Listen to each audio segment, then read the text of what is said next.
6:10 అయింది కదా. గురు బ్రహ్మ గురు విష్ణు గురుదేవో మహేశ్వర గురు సాక్షాత్ పరబ్రహ్మ తస్మై శ్రీ గురవే నమః.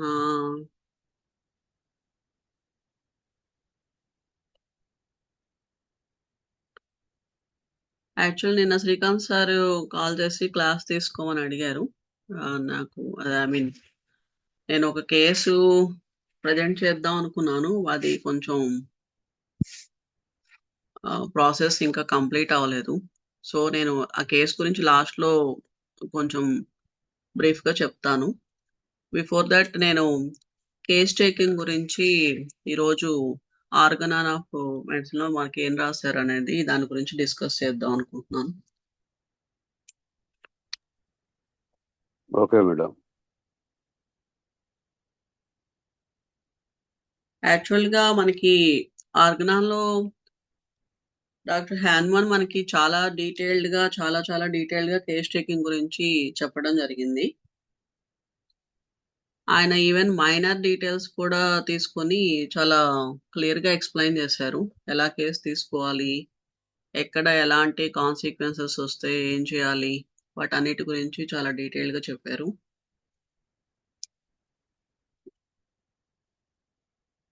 ఆర్గనాన్లో మనకి కనుక చూస్తే ఎఫారిజం 83 నుంచి 104 దాకా మనకి కేస్ టేకింగ్ గురించే మొత్తం ఎక్స్ప్లెయిన్ చేయడం జరిగింది.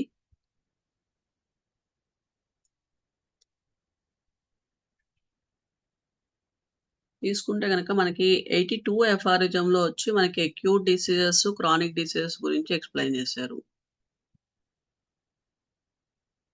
అసలు అక్యూట్ డిసీజెస్ అంటే ఏంటి, క్రానిక్ డిసీజెస్ అంటే ఏంటి, వాటన్నిటి గురించి డీటెయిల్డ్గా 82 ఎఫారిజంలో ఇవ్వడం జరిగింది.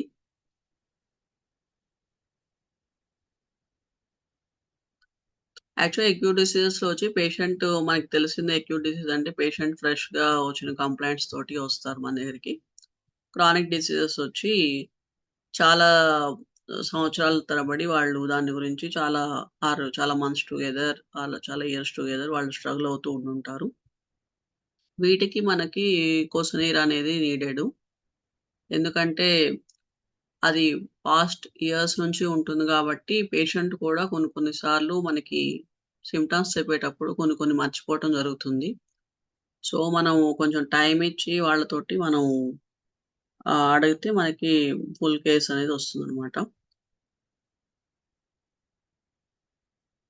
83 ఎఫారిజంలో ఫస్ట్ డాక్టర్ హ్యాన్మన్ చెప్పింది ఏంటంటే మనకి same individual examination of the case of the disease కూడా, అండ్ ఇక్కడ క్వాలిటీస్ ఆఫ్ ఫిజిషియన్ గురించి ఆయన మాట్లాడారు.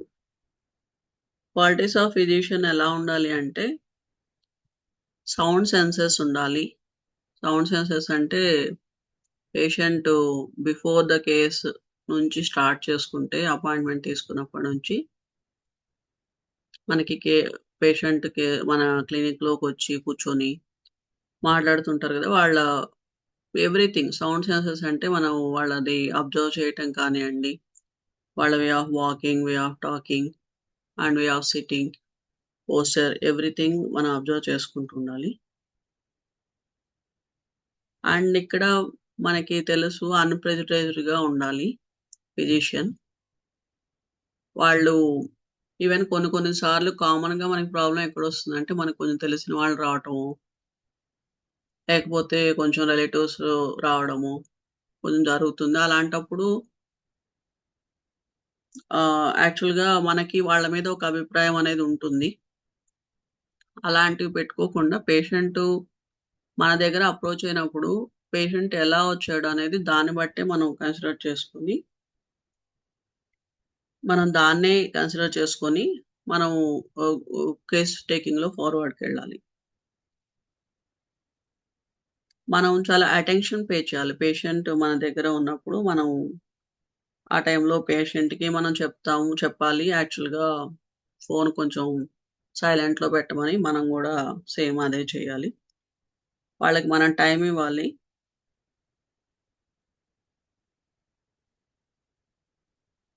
అండ్ ఇంక నెక్స్ట్ 84 ఎఫారిజంలోకొచ్చేటప్పటికి మొత్తం పేషెంట్ ఏదైతే చెప్తాడో, మనం దాన్ని మార్చకుండా పేషెంట్ ఏదైతే చెప్తాడో, దాన్నే మనం నోట్ డౌన్ చేసుకోవాలి.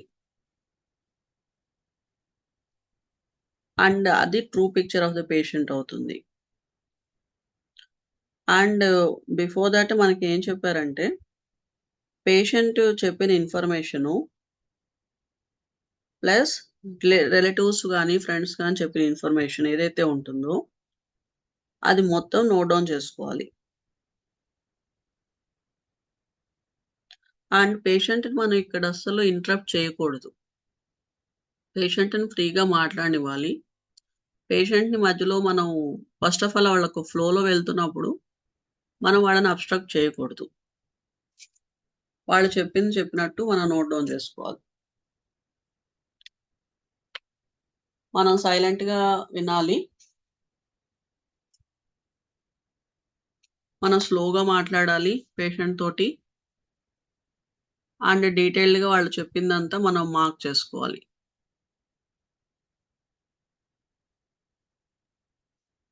అండ్ ఇంకా 85 ఎఫారిజంలోకొచ్చేటప్పటికి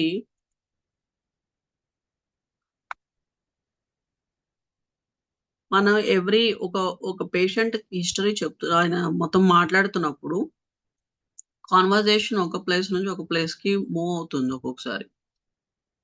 అప్పుడు ఏం చేయాలంటే మనం ఒక, ఒక టాపిక్ ఆయన మాట్లాడుతున్నది ఒక లైన్‌లో రాసుకుంటాం గదా! మళ్ళీ వాళ్ళు వేరే టాపిక్ ఒకవేళ చేంజ్ చేసి మాట్లాడుతున్నా, లేకపోతే వేరే మాట్లాడుతున్నా నెక్స్ట్ ఫ్రెష్ లైన్‌లో స్టార్ట్ చేసి రాసుకోవాలి. అది రాసుకునేటప్పుడు మధ్య మధ్యలో కొంచెం గ్యాప్ ఇవ్వాలి. మధ్య మధ్యలో కొంచెం గ్యాప్ ఇవ్వాలి.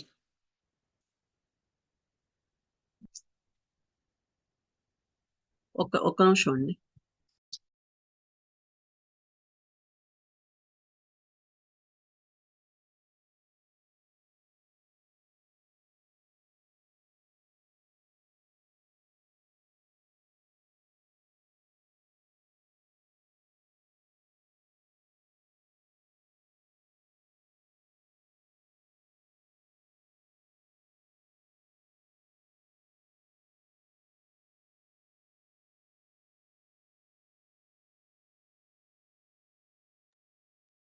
Sorry for the disturbance.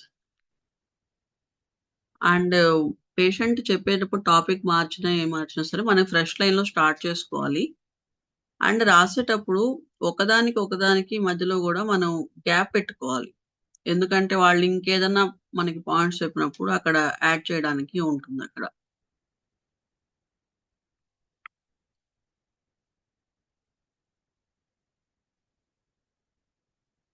And వాళ్ళు చెప్పడం అంతా అయిపోయిన తర్వాత అప్పుడు 86 ఎఫారిజంలో ఏం చెప్పారంటే, వాళ్ళు నరేషన్ కంప్లీట్ అయిపోయిన తర్వాత ఫిజిషియన్ ఇంకో ఒక్కొక్క దాన్ని పట్టుకొని దాని నేచరు, దాని సెన్సేషన్ ఎలా ఉంది,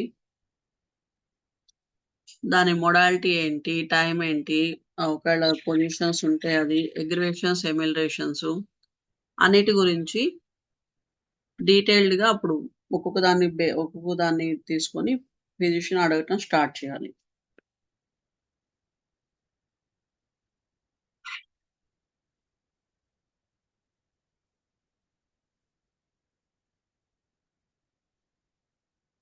అండ్ 87 ఎఫారిజంలో ఏం చెప్పారంటే లీడింగ్ క్వెషన్స్ అనేది అసలు అడగొద్దు అని చెప్పారనమాట. సజెస్టివ్ క్వెషన్స్ అంటే ఏవైతే యెస్ ఆర్ నో ఆన్సర్స్ చెప్పే ఉంటాయి అలాంటివి. లేకపోతే లీడింగ్ క్వెషన్స్. సజెస్టివ్ క్వెషన్స్ అంటే మనకి నీకు సాల్ట్ ఇష్టమా? కాదా? లేకపోతే స్వీట్ ఇష్టమా? కాదా? అలాంటివనమాట. అలాంటివి మనం అడగకూడదు. అలాంటివి అవి అడగటం మనం అవాయిడ్ చేయాలి.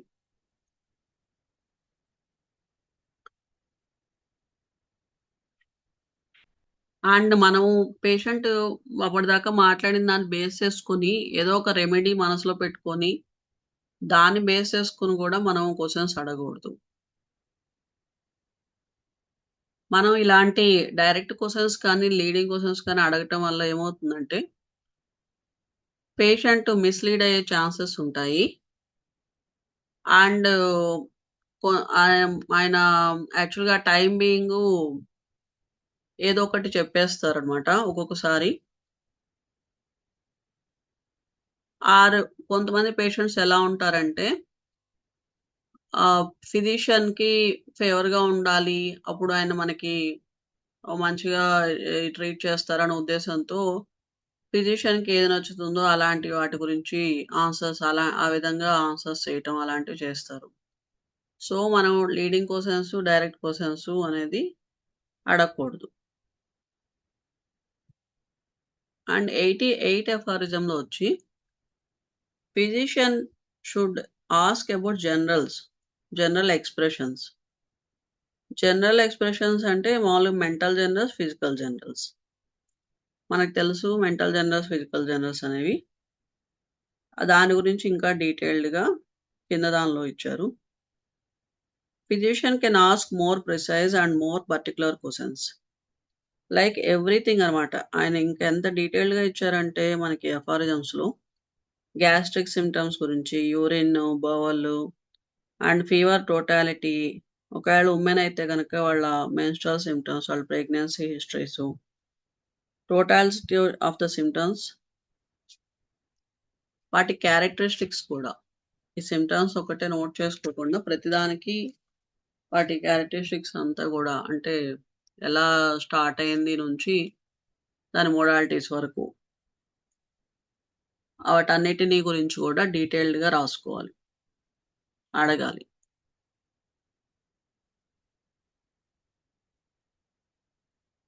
88, 89 ఎఫారిజమ్స్‌లో చెప్పిందేంటంటే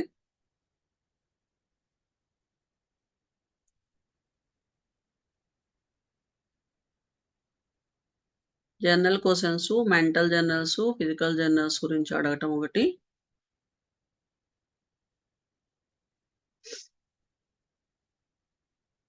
యాక్చువల్‌గా ప్రిసైజ్ క్వెషన్స్ అనేది అడగొచ్చు. మనకి ఇప్పటిదాకా అడిగిన దానిలో గనక మనకేం పెద్ద ఇన్ఫర్మేషన్ రాలేదు అనుకుంటే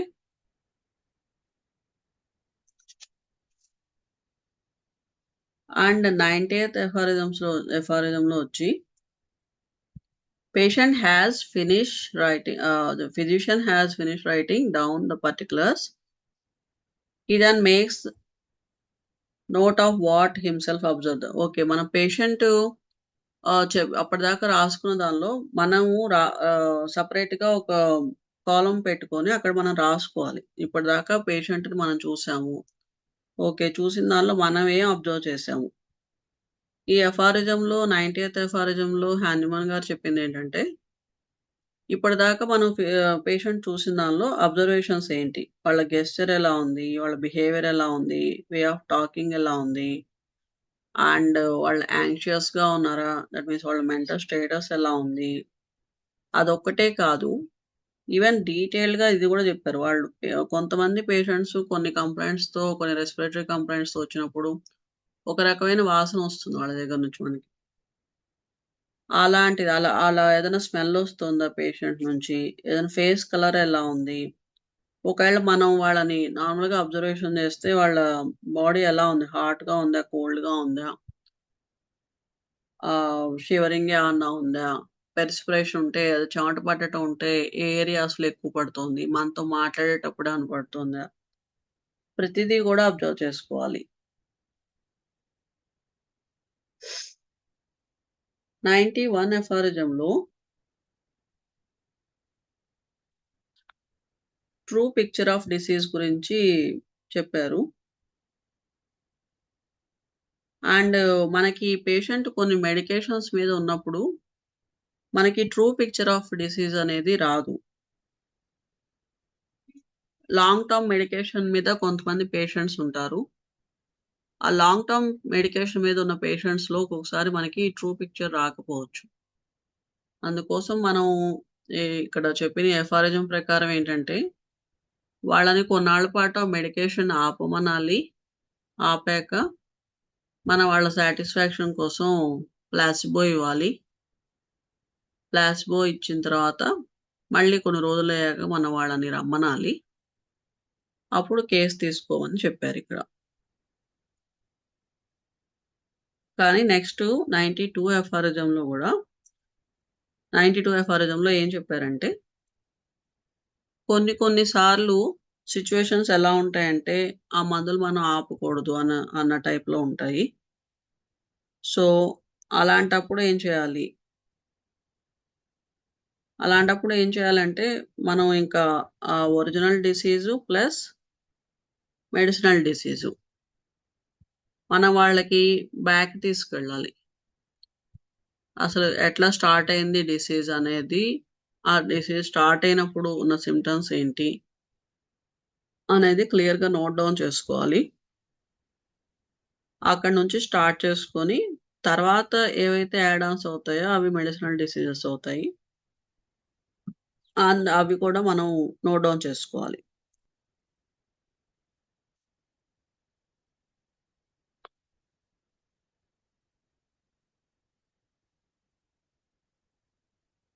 కొన్ని సార్లు 93 ఎఫ్ఆర్‌ఐలో చెప్పిందేంటంటే, కొన్ని సార్లు ఆబ్వియస్ కాజ్ అది అక్యూట్ కానియండి, క్రానిక్ డిసీజ్ కానియండి, ఆబ్వియస్ కాజ్ అనేది రీజన్ అవుతుంది. అతనికి కానీ ఆవిడకి కానీ వచ్చిన సింప్టమ్స్‌కి. What is that obvious cause అంటే ఏంటంటే, ఏదన్నా కొన్ని సార్లు వాళ్ళు సూసైడ్ టెండెన్సీ ఉన్నవాళ్ళు ఏదన్నా పాయిజన్ తాగడమో, లేకపోతే సూసైడ్ అటెంప్ట్ చేయటం వల్ల కొన్ని సార్లు ఏదైనా తీసుకుంటారు తాగటం వల్ల వచ్చిందో గాని. Not only that excessive cigarette smoking, excessive alcohol consumption, excessive wine consumption and కొంతమందికి చాలా అనుమానాలుంటాయి. నాట్ ఓన్లీ ది ఫిజికల్ మెంటల్‌గా గూడా ఇచ్చారు ఈయన. ఆ అనుమానాలు ఎలా ఉంటాయంటే చాలా అనుమానం ఉంటుంది. భయాలుంటాయి. అండ్ జెలస్ ఉంటుంది. చాలా గ్రీఫ్ ఉంటుంది. కొన్ని సంవత్సరాలు బట్టి వాళ్ళు మనసులో ఉన్న బాధలుంటాయి. అండ్ కొన్ని సార్లు బాడీ స్ట్రక్చర్‌లో కొన్ని బై బర్తే కొన్ని చేంజెస్ జరగొచ్చు.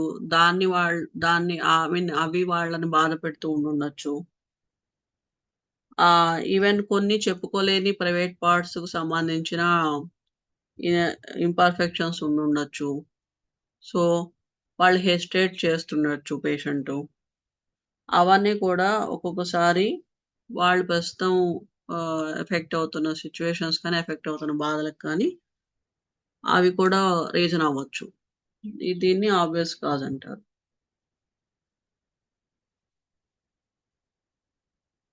ఒకవేళ పేషెంట్ కనుక హెసిటేట్ చేస్తున్నాడు మాట్లాడడానికి అంటే ఏమాత్రం మనకి అనిపించినా నార్మల్‌గా ఇప్పుడు మనం సెన్సేషన్ మీద కేస్ టేకింగ్‌కొచ్చేటప్పటికి ఆబ్వియస్‌లీ స్టార్టింగ్‌లోనే మనం వాళ్ళని ఫ్రెండ్స్ కానీ, రిలేటివ్స్ కానీ ఎవరినైనా ఉంచుతాము. తర్వాత మనం ప్రైవేట్‌గా మాట్లాడాలి. మీరు వెయిట్ చేయండి అని చెప్తాము. బట్ అప్పట్లోనే హానిమన్ అది రాసారు. ఏమాత్రం అలాంటివి అనిపించినా సరే పేషెంట్‌తో ప్రైవేట్‌గా మాట్లాడాలని చెప్పండి. అండ్ ఇలాంటి ఈ సెన్సిటివ్ విషయాలు అడిగేటప్పుడు మన క్వెషనే చాలా స్కిల్‌ఫుల్‌గా ఉండాలి. పేషెంట్‌ని ఎఫెక్ట్ చేసే విధంగా ఉండకూడదు. వాళ్ళు హర్ట్ అవ్వటం గాని, లేకపోతే మనం అడిగిన క్వెషన్స్‌కి వాళ్ళు కొంచెమైనా ఇబ్బంది పడుతున్నారు అనే విధంగా లేకుండా, మనం స్కిల్‌ఫుల్‌గా, టాక్టిక్‌గా అడగటం ప్రాక్టీస్ చేసుకోవాలి. కొన్ని సార్లు అకార్డింగ్ టు సూపర్ క్లాస్ కూడా ఆ వే ఆఫ్ క్వెషనీర్ అనేది ఖచ్చితంగా చేంజ్ చేసుకోవాలి. అండ్ 94 ఎఫ్ఆరిజంలో వచ్చేసరికి మనం క్రానిక్ డిసీజెస్ కేస్ తీసుకునేటప్పుడు ఖచ్చితంగా వాళ్ళ ఆక్యుపేషన్ ఏంటి? వాళ్ళ డైట్ ప్లాన్ ఎలా ఉంటుంది? వాళ్ళ లైఫ్ స్టైల్ ఎలా ఉంటుంది? వాళ్ళ ఇంట్లో సిట్యుయేషన్స్ ఎలా ఉంటాయి? అండ్ ఒకవేళ లేడీస్ అయితే గనక ఏదైనా గైనకలాజికల్ ప్రాబ్లమ్స్ ఏమన్నా ఉన్నాయా? ఒకవేళ ఉంటే గనక దాని దాని హిస్టరీ, దాని డీటెయిల్సు అన్నిటిని మనం డీటెయిల్డ్‌గా నోట్ చేసుకోవాలి. అండ్ 95 ఎఫారిజంలో వచ్చేసరికి మనకేం చెప్పారంటే క్రానిక్ డిసీజెస్ అనేది ఇన్వెస్టిగేషన్స్ అనేది ఇంపార్టెంట్ అని చెప్పారు. కొన్ని సార్లు క్రానిక్ డిసీజెస్ ఉన్న పేషెంట్స్‌లో కొన్ని చేంజెస్ జరుగుతూ ఉంటాయి. జరుగుతున్నప్పుడు అది పేషెంటు పట్టించుకోరు. ఎందుకంటే వాళ్ళకి చాలా పెద్ద ప్రాబ్లమ్స్ ఫేస్ చేసినప్పుడు చిన్న మధ్యలో వచ్చినా వాళ్ళు దాన్ని ఇగ్నోర్ చేస్తారు. వాటన్నిటిని గూడా డీటెయిల్డ్‌గా మనం అడగాలి. ఏ టైంలో ఎలాంటి చేంజెస్ వచ్చాయి? ఏం జరిగింది? వీటిని యాక్సరీ సింప్టమ్స్ అంటారు. అండ్ ఇవి చాలా ఇంపార్టెంటు. మనం పేషెంట్‌ని కంప్లీట్‌గా క్యూర్ చేయాలి అంటే మనం వీటి డీటెయిల్స్ కూడా తీసుకోవాలి.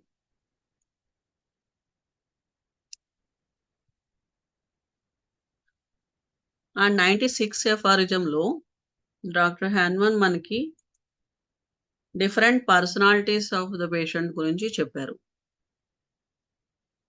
యాక్చువల్‌గా మనకు తెలుసు కొంతమంది పేషెంట్స్ హైపోకాండ్రిక్ ఉంటారు. కొంతమంది హైపర్ సెన్సిటివ్ పేషెంట్స్ ఉంటారు. హైపోకాండ్రిక్ పేషెంట్స్ ఏంటి అంటే వాళ్ళకి యాక్చువల్ డిసీజ్ ఏం ఉండదు. వాళ్ళు ఇమాజినరీ వాళ్ళు ఊహించుకుంటూ ఉంటారు. నాకేదో ఈ ప్రాబ్లమ్ ఉంది, ఆ ప్రాబ్లమ్ ఉంది అని ఊహించుకుంటూ ఉంటారు. సో, దట్ విల్ అది అది వాళ్ళకి లే ఏమీ లేకుండా గూడా వాళ్ళకేదో సఫరింగ్ ఉందని వాళ్ళు అనుకుంటూ ఉంటారు.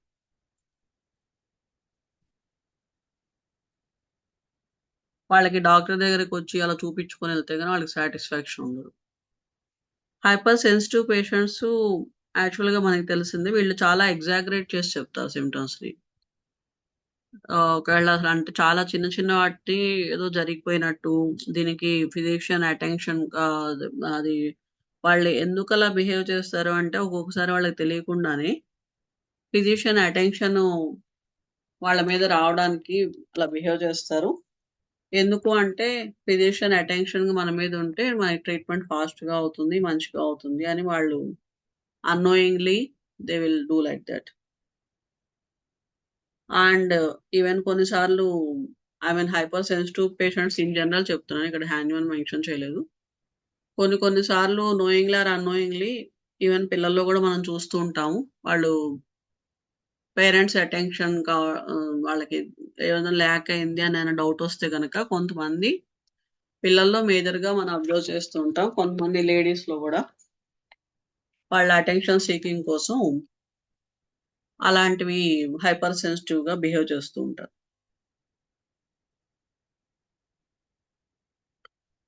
అది ఇక్కడ ఇంకోటికి హైపోక్రానిక్ పేషెంట్స్ వచ్చి మనకు తెలిసిందే. వాళ్ళు హైపోకాండ్రిక్ ప్లే హైపోకాండ్రిక్ పేషెంట్స్‌లో వచ్చేసరికి వాళ్ళకి అందుకే మనం మెడిసిన్ ఏం అవసరం లేదు. ఎందుకంటే వీళ్ళకసలు మీరు టెస్ట్‌లు చేయించినా సరే అక్కడేం ఉండదు. నేను లాస్ట్ టైమ్ ఒక కేస్ చెప్పినట్టు ఒక ఆమెకి ఆహ్, ఏదో ఒక డజన్ ప్రాబ్లమ్స్ చెప్పింది. యాక్చువల్ పెద్ద లిస్ట్ ఆఫ్ ప్రాబ్లమ్స్ అన్నీ చెప్పింది. ఆమెకి తీరా అన్ని టెస్ట్‌లు చేయిస్తే అక్కడ ఏం లేదు. అసలు ఇప్పటికి వాళ్ళ హస్బెండ్ దాదాపు 10 ఇయర్స్ నుంచి ఆమెతో సఫర్ అవుతున్నారనమాట. ఆమెకేదో అయిపోయినట్టు, ఆమేదో నేను నడవలేను, నేనెక్కలేను, నాకు ఆయాసం, నాకు అదయిపోయింది, ఇదయిపోయింది. అక్కడ టెస్ట్‌లు చేస్తే అక్కడ ఏం లేదు. ఆమెకున్నదంతా మెంటల్‌గా స్ట్రెస్ వల్ల వచ్చిన సింప్టమ్స్ అనమాట అవన్నీ. ఆ కేస్‌కి అప్పట్లో అది యాక్చువల్‌గా ఐ మీన్ ఒకసారి ఎప్పుడో షేర్ చేసినట్టున్నాను గ్రూప్‌లో. ఆమె నాట్రిమోర్‌తో షీ ఈస్ ఫైన్ నౌ అనమాట. ప్రస్తుతానికి ఆమె రొటీన్ బానే అంతా నార్మల్‌గా చేసుకుంటుంది.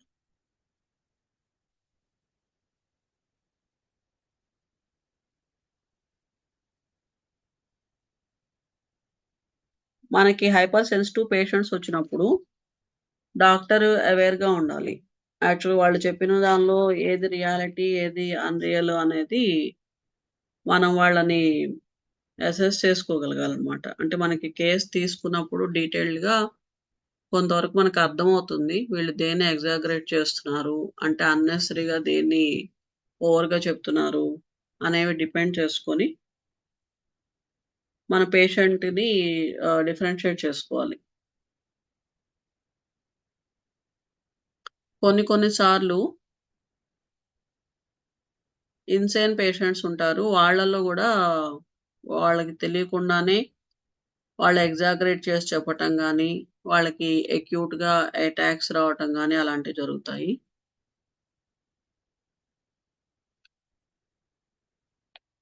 అది కూడా మనం డిఫరెన్షియేట్ చేసుకోవాలి. అంటే హైపర్ సెన్సిటివిటీ కాకుండా కొన్ని కొన్ని సార్లు ఇన్సేన్ పేషెంట్స్ వస్తారు. వచ్చినప్పుడు వాళ్ళలో రియల్‌గానే పానిక్ అటాక్స్ రావటం, అలాంటి అక్యూట్‌గా సింప్టమ్స్ ఎగ్జాగరేట్ అవ్వటం గూడా జరుగుతుంది. దాన్ని గూడా మనం చూసుకోవాలి. అండ్ 97 ఎఫారిజంలో ఏం చెప్పారంటే, కొంతమంది పేషెంట్స్ ఉంటారు. వాళ్ళు సరిగ్గా చెప్పలేరు సింప్టమ్స్‌ని. కంప్లీట్‌గా వాళ్ళకి ఆహ్, హౌ టు ఎక్స్‌ప్లెయిన్ డీటెయిల్‌లీ అనేది కొంతమందికి రాదు యాక్చువల్లీ. అందుకని వాళ్ళేం చేస్తారంటే, ఏదో ఒకటి ఆ టైమ్ బీయింగు ఏదో ఒకటి ఫాల్స్ మోడెస్టీ అంటే ఇట్స్ లైక్ ఆహ్, రిజర్వ్‌గా ఉండటం గానీ, అంటే ఎక్కువ మాట్లాడలేకపోవటం. కొంతమందికి ఎలా ఉంటుందంటే, ఏంటి ఇన్ని క్వెషన్‌లు అడుగుతున్నారు. ఇది వేస్ట్ ఆఫ్ టైమ్ లాగా వాళ్ళు ఫీల్ అవ్వటం. కొంతమందికి అసలు మైండ్ డల్‌గా, వీక్‌గా ఉంటుంది. దానివల్ల వాళ్ళు ఆన్సర్స్ చెప్పలేకపోవటం జరుగుతుంది.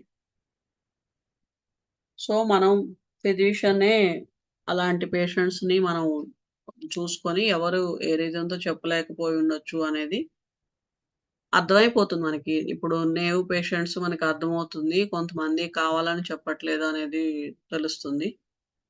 అలాంటి వాటి నుంచి హౌ టు ఆస్క్ అనేది టాక్టిక్‌గా ఫిజిషియన్ నోట్ చేసుకొని ప్రొసీడ్ అవ్వాలి.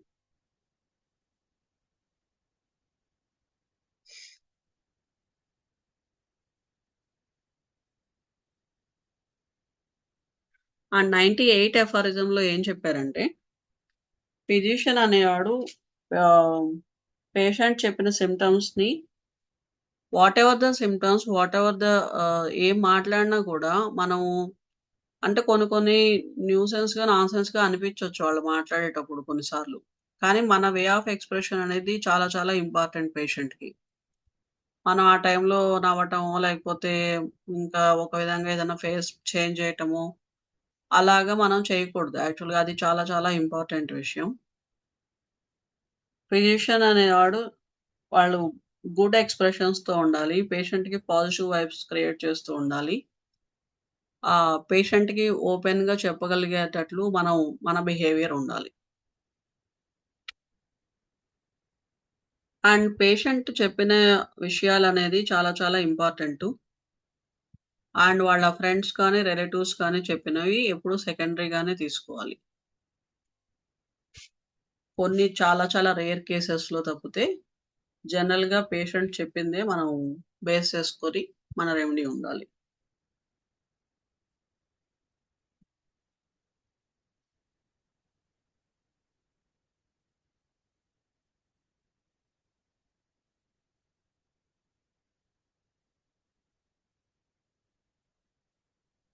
అండ్ 98 ఎఫారిజంలో డాక్టర్ హానిమన్ ఏం చెప్పారంటే ఇన్వెస్టిగేషన్స్ గురించి మాట్లాడారు.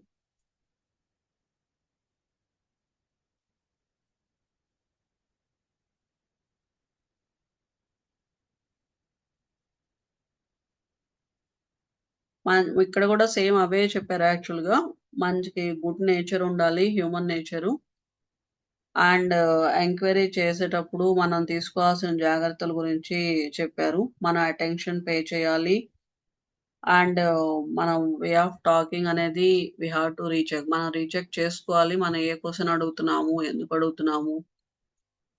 అది గూడా చాలా ఇంపార్టెంట్. ఎందుకంటే కొన్ని సార్లు మనం for example sixth super class patient ఏదన్నా తీసుకుంటున్నాం అనుకోండి కేసు. మనం వాళ్ళని సిల్లీ క్వెషన్స్ అడిగితే ఆబ్వియస్‌లీ అక్కడ కేస్ చెడిపోతుంది. వాళ్ళు వే ఆఫ్ టాకింగ్ అనేది అంతా మనతో మారిపోతుంది పేషెంట్‌ది. సో, మనం చూసుకోవాలి ఏ పేషెంట్‌తో ఎలా మాట్లాడాలి అనేది కేర్‌ఫుల్‌గా ఉండాలి. అండ్ వెరీ వెరీ ఇంపార్టెంట్ మనం చాలా సార్లు విన్న విషయం. But it's very important. పేషెంట్‌కి మనం టైమ్ ఇవ్వాలి. ఖచ్చితంగా అది చాలా చాలా కేస్ టేకింగ్ మీద ఇంపాక్ట్ చేసే విషయం. మనకి టైం ఉన్నప్పుడు, పేషెంట్‌కి టైం ఉన్నప్పుడు రెండిటిని మనం కోయిన్సైడ్ చేసుకొని మాత్రమే మనం కేస్ టేకింగ్ తీసుకోవాలి. ఎస్పెషల్లీ కొత్త కేసెస్ తీసుకునేటప్పుడు. ఏమాత్రం మనకి బిజీగా ఉన్నా, ఏమాత్రం హర్రీగా ఉన్నా మనం కేస్ టేకింగ్ ఖచ్చితంగా మిస్టేక్స్ అయితే చేస్తాం. అది డెఫినెట్‌గా ఇక్కడ హ్యానిమన్ గూడా అదే మెన్షన్ చేశారు. పేషెంట్‌కి మనం టైమ్ ఇవ్వాలి. హర్రీగా ఉండకూడదు. అండ్ పేషెన్స్‌గా ఉండాలి మనం వాళ్ళ విషయాలు మొత్తం వినేటప్పుడు. ఎందుకంటే మనం అట్లా ఉన్నప్పుడే పేషెంట్ పీస్‌ఫుల్‌గా వాళ్ళ హిస్టరీని మనకి మెన్షన్ చేయగలుగుతారు. మనకందరికీ తెలుసు యాక్చువల్‌గా కేస్ టేకింగ్ అనేది it's like half cure of the patient అనేది. హోమియోపతి కేస్ టేకింగ్ ఎస్పెషల్లీ అది కేస్ టేకింగ్ ఒకటే కాదు. ఓన్లీ ఫర్ రెమెడీయే కాదు. మెంటల్‌గా గూడా పేషెంట్ చాలా వరకు రిలీఫ్ అయితే వస్తుంది.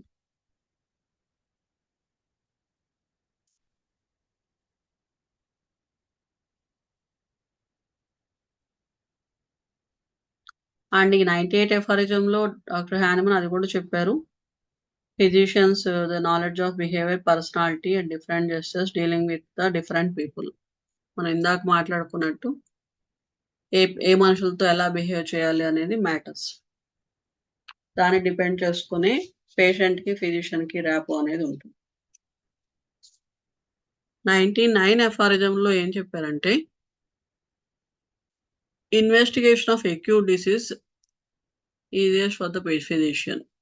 అక్యూట్ డిసీజెస్ కూడా ఇప్పుడు మనకందరికి తెలుసు ఫీవర్స్ కేసెస్ ఇప్పుడు 3 డేస్ పైన ఫీవర్స్ ఉన్నాయనుకోండి. ఆబ్వియస్‌లీ మనం ఇన్వెస్టిగేషన్స్ చేయిస్తాము. అండ్ ఇన్ డీటెయిల్డ్‌గా కేస్ అంతా గూడా అక్యూట్ డిసీజ్‌ని అసలు మిస్ అవ్వకూడదు.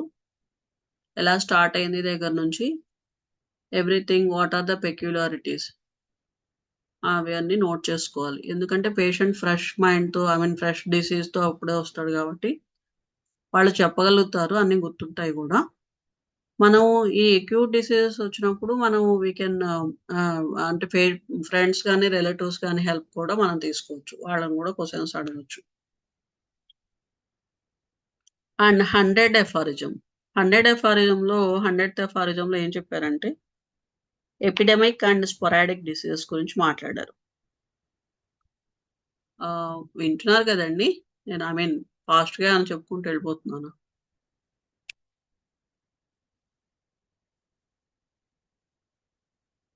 హలో!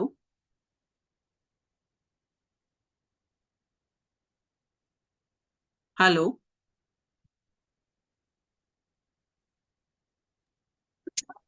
హలో! వింటున్నాం డాక్టర్ గారు చెప్పండి. ఓకే. ఓకే. అదే నేను చెప్పుకుంటూ వెళ్ళిపోతున్నానని నాకు డౌటొచ్చింది. ఓకే. 100థ్ ఎఫారిజంలో వచ్చేసరికి epidemic diseases and sporadic diseases గురించి మాట్లాడారు. ఇక్కడ ఇక్కడ ఎపిడమిక్ డిసీజ్ అనేది ప్రతిదీ గూడా డిఫరెంట్. దేనికి దానికే డిఫరెంట్. ఒక్కొక్క అంటే ప్రతిసారి ఒకటే ఎపిడమిక్ డిసీజ్ రాదు గదా! New epidemic and new symptoms ఉంటాయి. సో, మనం పాత దాంతో కంపేర్ చేయకూడదు. మన ఇదివరకు తీసుకున్న సింప్టమ్స్‌లా ఉంది. ఇదివరకు అట్లాగే ఉంది. అని అట్లా మనం అస్యూమ్ చేసుకోకుండా మళ్ళీ ఫ్రెష్‌గా కొత్తగా తీసుకోవాలి. అండ్ ప్రతి దానిలో గూడా మనకి ఒక పెక్యులారిటీ అనేది కనిపిస్తుంది. దాన్ని మనం మిస్ అవ్వకూడదు. ప్రతిదాన్ని గూడా ఇన్వెస్టిగేషన్స్ చేయించాలి తరోగా.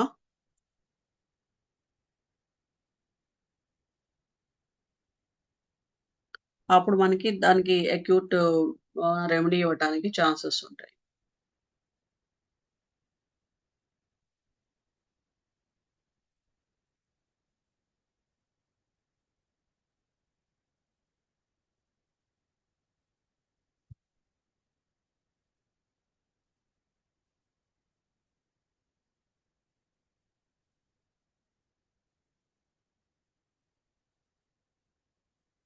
ఈవెన్ ఇక్కడ 101 ఎఫారిజంలో గూడా ఎపిడమిక్ డిసీజెస్ గురించి మాట్లాడారు. సేమ్ అదే. ఐ మీన్ ప్రతి ఎపిడమిక్ డిసీజ్ ఈస్ డిఫరెంట్. ప్రతి దానికి మనం సెపరేట్‌గా కేర్ తీసుకోవాలి. అండ్ వాటిని కొన్ని కొన్ని సార్లు ఇప్పుడు కొన్ని కొన్ని కొన్ని కొన్ని ఉంటాయి. అవి లైక్ స్మాల్ పాక్స్ అలాంటివున్నాయనుకోండి. వాటికైతే గనక మీకు మోర్ ఆర్ లెస్ అవి ఎక్సెప్షనల్ కేసెస్. మీజిల్స్ కానీ అలాంటివి ఎక్సెప్షనల్ కేసెస్.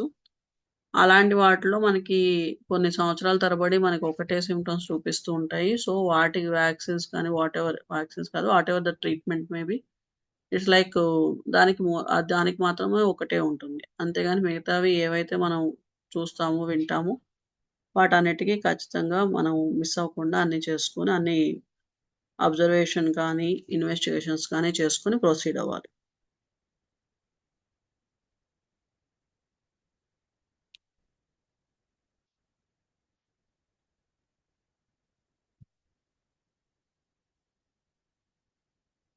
ఈవెన్ సేమ్ అదే 102లో గూడా దాని గురించే జెప్పారు.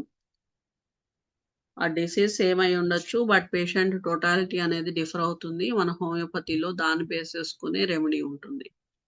సో, డాక్టర్ హ్యాన్‌మన్ చెప్పిందేంటంటే డిసీజ్‌కున్న సింప్టమ్స్ సేమ్ అయ్యుండొచ్చు. బట్ పేషెంట్ ఒకళ్ళొకళ్ళు డిఫరు. సో, మనం వాళ్ళది తీసుకోవాలి. తీసుకొని దాని టోటాలిటీ బేస్ చేసుకొని మన రెమెడీ అనేది ప్రిస్క్రైబ్ చేయాలి. ఒకవేళ ఇన్ కేస్ ఎక్కువ మందికి కనుక సేమ్ ఇలాంటి సింప్టమ్సే వస్తున్నాయి. మనకి కోవిడ్ వచ్చింది గదా! అలా mostly it's like so many people are affecting with the most of the symptoms సేమే ఉన్నాయి అంటే అలాంటి టైంలో మాత్రమే మనకి ఆర్సాల్బు ఇచ్చారు గదా! ప్రివెన్షన్ అని గాని, మోస్ట్‌లీ అది అందరికి సూట్ అవుతుందని. అలాంటి కేసెస్‌లో తప్పితే నార్మల్‌గా అయితే మన పేషెంట్‌ని ఇండివిడ్యువలైజ్ చేసే మనం డ్రగ్ అనేది ఇవ్వాలి. యాహ్! ఇక్కడ 103, 104లో మోర్ ఆర్ లెస్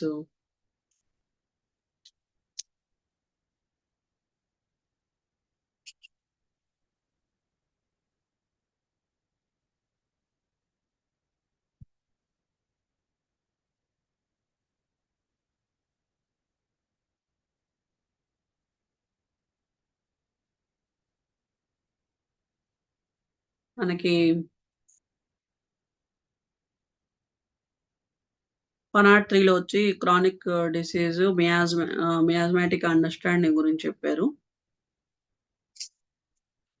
దీనిలో fundamental cause of the disease గురించి వాటన్నిటి గురించి చెప్పారనమాట.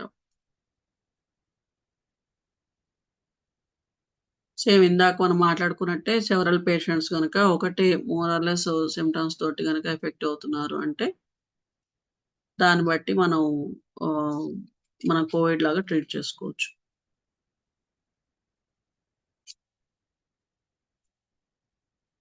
ఇది కేస్ టేకింగ్ అండి. Case taking as per Organon of medicine. ఈ 83 నుంచి ఈ 104 ఎఫారిజమ్స్ దాకా ఇట్స్ వెరీ వెరీ ఇంపార్టెంట్ అన్నమాట. మనకిప్పుడు లేటెస్ట్ కేస్ టేకింగ్‌లో కొన్ని చేంజెస్ అని నేను చెప్పను. Actually this is the base for the case taking. ఇది మనం బేస్ చేసుకొని తర్వాత అప్‌గ్రేడ్స్ అనేది జరిగాయి. లేటెస్ట్‌గా శేఖర్ సార్ గనక మనం చూస్తే, మనకి శ్రీకాంత్ సార్ చెప్పినట్టు కేస్ టేకింగ్‌లో వచ్చేసరికి సేమ్ శేఖర్ సార్‌ది గూడా సేమ్ మోర్ ఆర్ లెస్ ఇలాగే ఉంటుంది. కాకపోతే ఆయన grammar of the case taking అని, అండ్ పి ఫార్ములా అని, డబ్ల్యూ ఫార్ములా అని, అవి మనకి కేస్ టేకింగ్ ఎలా తీసుకోవాలి అనేది హ్యాండిమన్ అప్పట్లో ఎంత డీటెయిల్‌గా ఇచ్చారో, ప్రస్తుతానికి నాకు తెలిసినంత వరకు ఈ case taking the art of connection, communication and conversation sorry. ఆ బుక్‌లో శేఖర్ సార్ గూడా అట్లాగే మెన్షన్ చేశారు. అండ్ ఈయన గ్రామర్ అనేది కొత్తగా ఇంట్రొడ్యూస్ చేశారనమాట హోమియోపతిలో కేస్ టేకింగ్‌లో. మనకు తెలుసు వెర్బ్ అనేది చాలా ఇంపార్టెంటు. యాడ్జెక్టివ్ అనేది వెరీ ఇంపార్టెంటు. పేషెంట్ మాట్లాడినప్పుడు నౌన్ అనేది ఎప్పుడు గూడా మనకి వాళ్ళ డయాగ్నోసిస్ ఏదైతే ఉంటుందో అది అవుతుంది. పేషెంట్ ఎప్పుడన్నా వెర్బ్ చెప్పాడు అంటే గనక దాన్ని మనం ప్రోబ్ చేయాలి. దాన్ని ఫార్వర్డ్ చేసుకోవాలి.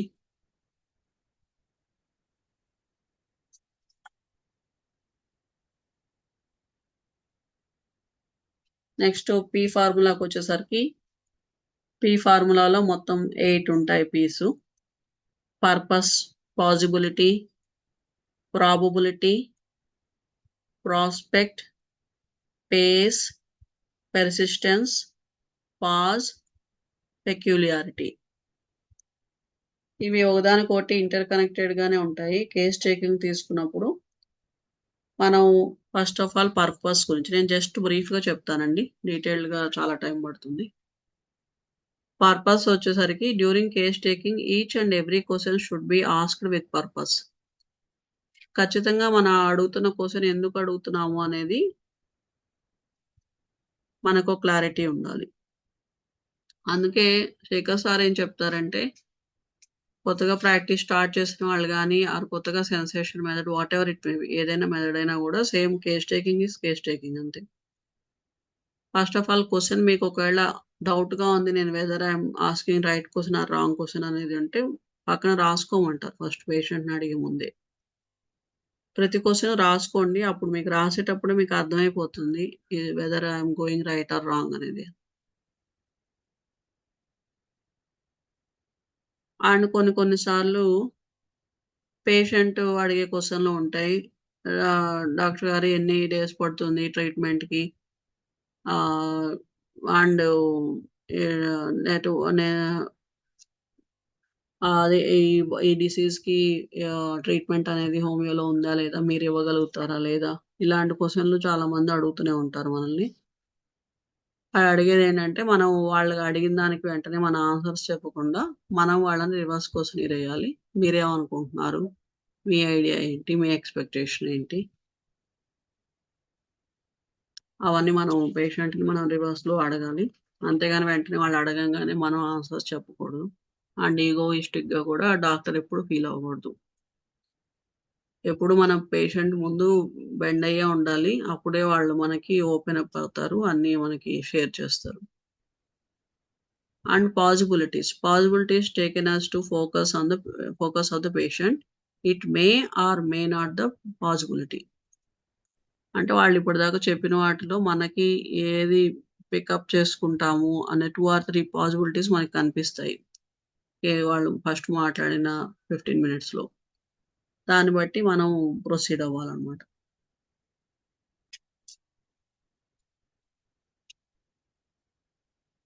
ఇక్కడ లైక్ ఫర్ ఎగ్జాంపుల్ ఈయన ఒక ఎగ్జాంపుల్ చెప్పారు. ఒక మల్టీనేషనల్ కంపెనీలో ఫర్ ఎగ్జాంపుల్ ఒకాయన ఎవరన్నా ఎక్కువ అవర్స్ వర్క్ చేస్తున్నారు తక్కువ సాలరీకి అంటే, అప్పుడు అది పాజిబిలిటీ మనకవుతుంది. అక్కడ మనకి పేషెంట్‌ని అడిగితే గనక I feel trapped.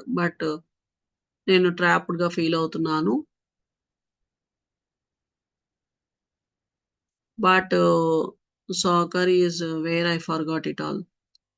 It is the one passion that has stay with me since 8 years ago. ఇక్కడ మనం ఒకటి అడిగాము యాక్చువల్‌గా. అతను కంపెనీలో పనిచేస్తున్నాడు. ఎక్కువ అవర్స్ తక్కువ సాలరీకి చేస్తున్నాడు. ఐ ఫీల్ ట్రాప్డ్ అన్న మాట చెప్పి వదిలేసాడు అక్కడికి. చెప్పి తర్వాత ఏమన్నాడు, నేను సాకర్ అంటే ఫుట్‌బాల్. ఫుట్‌బాల్ ఆడతాను. దానివల్ల నేను ఇవన్నీ మర్చిపోతాను. సిన్స్ 8 ఇయర్స్ ఇలాగే జరుగుతోంది అని చెప్పాడు. ఇక్కడ మనకి ఆటోమేటిక్‌గా మన అటెన్షన్ ఎప్పుడు ట్రాప్‌డు, ట్రిక్‌డు ఇలాంటి వీటి మీదకే ఎళ్తుంది. సో, ఇక్కడ మనం తీసుకోవాల్సిందేంటంటే, ఇంత టెన్షన్‌లో, ఇంత ట్రాప్డ్‌గా ఫీల్ అయ్యి కూడా అక్కడ పేషెంట్ ఏం చేస్తున్నాడు? ఫుట్‌బాల్ ఆడుతున్నాడు. అది రిలీఫ్ ఇస్తుందని చెప్తున్నాడు. సో, మనం దాన్ని ఇలాంటి వాటిని మనం మిస్ అవ్వకూడదు. అడిగేటప్పుడు అది చూసుకోవాలి. అక్కడ పేషెంట్ ఏం మాట్లాడుతున్నాడు? జనరల్‌గా మనం హ్యూమన్ బీయింగ్సే. మనకు కూడా కొన్ని మాటలు, కొన్ని గెస్సెస్ కాదు ఎస్పెషల్లీ టాకింగ్‌లోని కొన్ని వర్డ్స్ మనల్ని అట్రాక్ట్ చేస్తాయి. అది మనం చూసుకోవాలి. నెక్స్ట్ ప్రాబబిలిటీస్‌కొచ్చేటప్పటికి to extend which something is likely to happen or be the case. the probable or most probable event. From a narration with many emotional events or a number of physical or mental complaints, the open-ended questions make the patient to choose that resonate the most,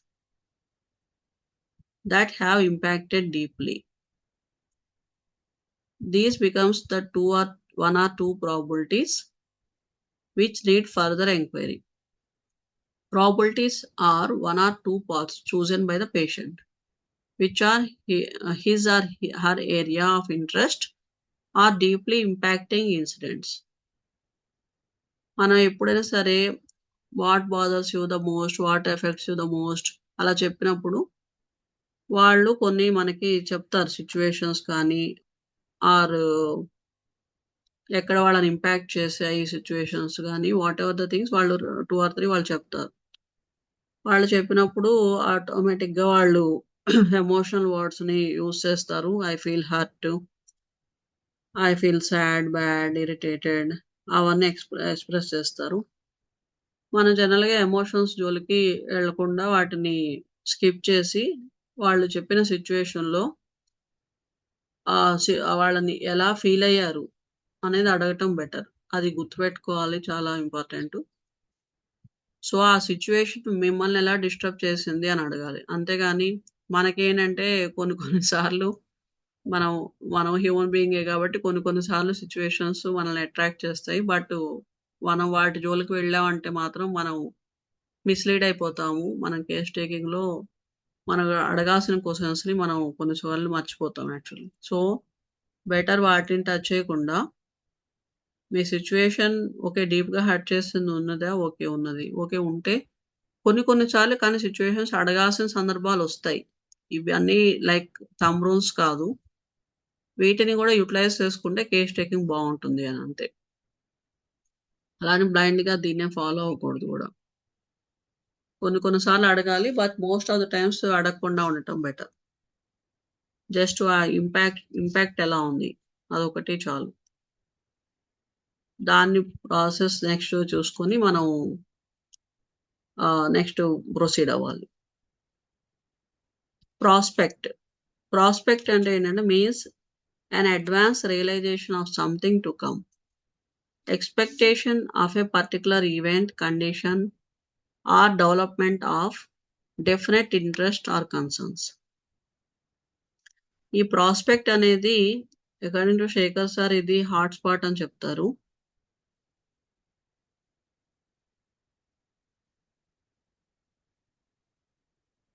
ఇది పేషెంట్‌ని మనం in డెప్త్‌గా తీసుకెళ్ళటానికి ఇది use అవుతుంది.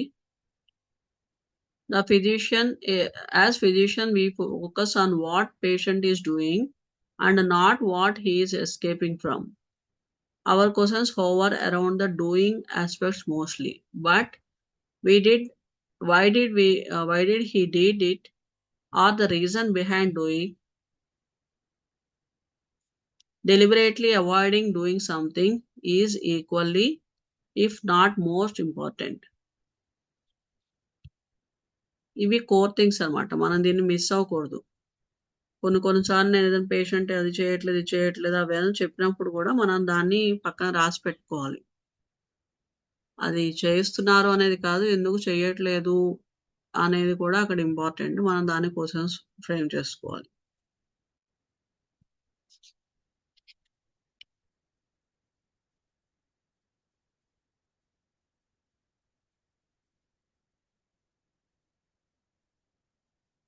Next వచ్చేసరికి face. Face అనేది మన speed. Face means speed. మనం వే ఆఫ్ క్వెషనీర్ అనేది పేషెంట్ దాంతో పాటు వెళ్ళాలి. మ్యాచ్ అవ్వాలి పేస్ అనేది. అప్పుడే మనకి తెలుస్తుంది. అంటే లైక్ పేషెంట్ ఒక లెవెల్‌లో, మనం ఒక లెవెల్‌లో లేకపోతే వే ఆఫ్ క్వెషనీర్ కూడా స్లోగా ఉండాలి. మనం ఫ్లో కూడా రిథమిక్‌గా ఉండాలి. అండ్ మనము వాయిస్ మాడ్యులేషన్స్ అనేది ఎక్కడెలా చేయాలనేది ఈ పేస్‌లో మనం తెలుసుకోవాలి. ఈ వాయిస్ మాడ్యులేషన్స్ గురించి ఎక్కడ పేషెంట్ గట్టిగా మాట్లాడుతున్నాడు, ఎక్కడ ఏ వర్డ్స్‌ని స్ట్రెస్ చేస్తున్నాడు, మనం ఎలా అడగాలి, పేషెంట్ మన వాయిస్ ఎలా ఉండాలి, మన వే ఆఫ్ క్వెషనీరు స్లోగా అడగాలా, ఫాస్ట్‌గా అడగాలా అనేది ఆ లెవెల్ ఆఫ్ కేస్ టేకింగ్ మీద డిపెండ్ అయ్యి ఉంటుంది. అండ్ ఈ పేస్ అనేది చాలా చాలా ఇంపార్టెంట్.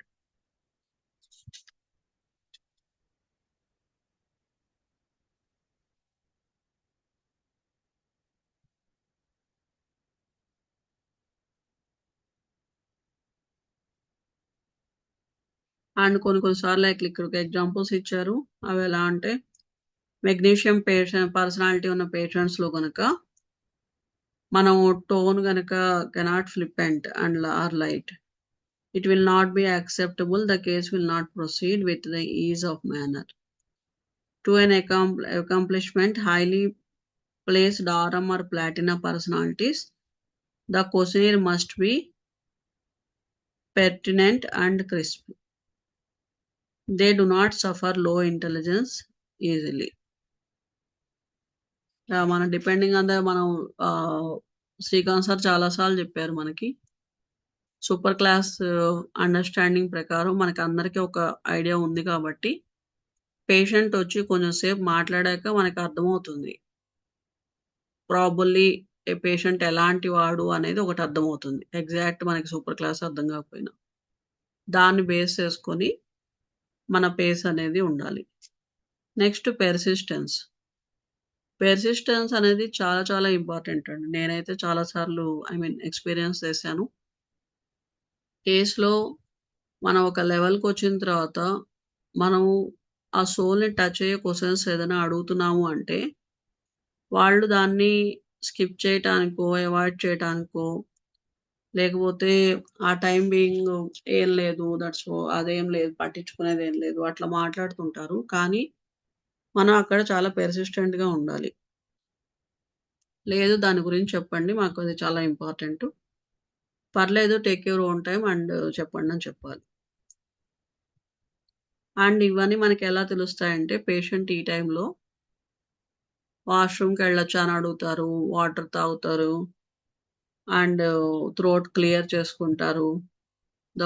దగ్గుతారు. కొంచెం ఇలాంటివేంటంటే మనకర్థమైపోతుంది. ఓకే. పేషెంటు ఈ లెవెల్‌లో ఇక్కడికొచ్చాడు. సో, ఇది రైట్ లెవెల్, రైట్ క్వెషనీర్ ఎళ్తోంది అనేది.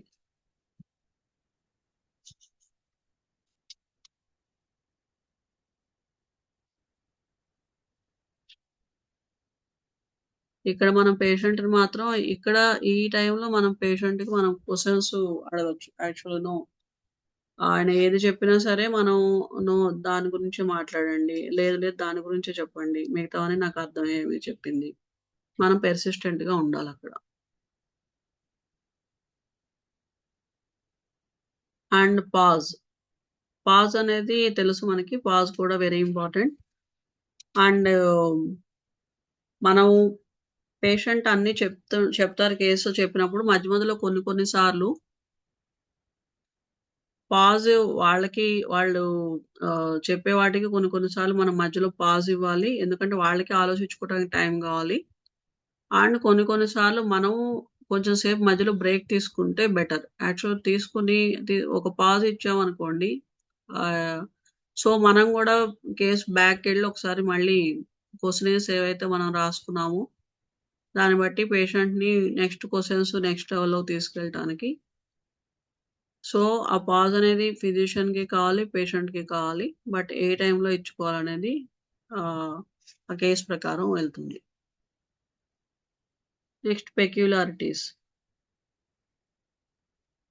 A strange or unusual feature of the habit. Characteristic that distinctive of a particular person or place.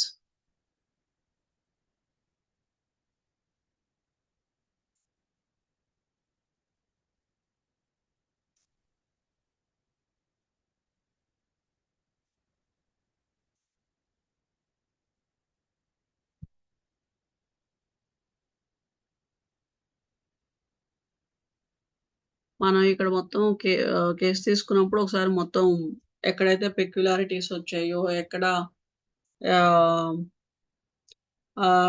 ఏవైతే మనం అడగాల్సిన questions whatever it may B మనం ఏదైనా మిస్ అయ్యామా అని ఒకసారి రీచెక్ చేసుకోవాలి.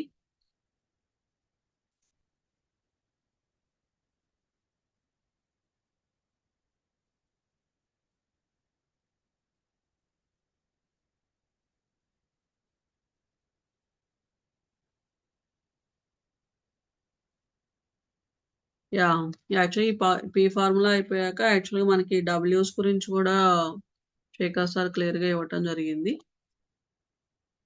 డబ్ల్యూస్ వచ్చి when, who is the problem, what is the problem, where is the problem, when did the problem begins, why is the problem.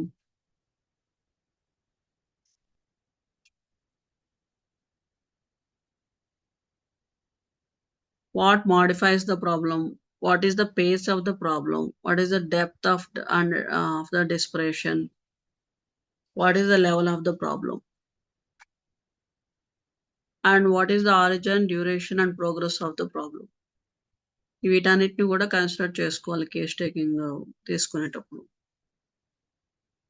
So ఓవరాల్‌గా కేస్ టేకింగ్ అనేది మాత్రం చాలా ఇంపార్టెంటు. మనం ఎన్ని సార్లు దాని గురించి మాట్లాడుకున్నా, ఎన్ని సార్లు దాని గురించి చదువుకున్నా తక్కువే అనిపిస్తుంది. ఎప్పుడూ దాన్ని మాత్రం మనసులో గుర్తుపెట్టుకుంటుండాలి. అండ్ బెటరు మధ్య మధ్యలో తీసి ఒకసారి వాట్ వి ఆర్ డూయింగ్ అనేది, what we have to do అనేది క్లారిటీ తెచ్చుకుంటూ ఉండాలి. హోప్ కొంచెమైనా ఉపయోగపడిందనుకుంటున్నాను క్లాస్ నేను.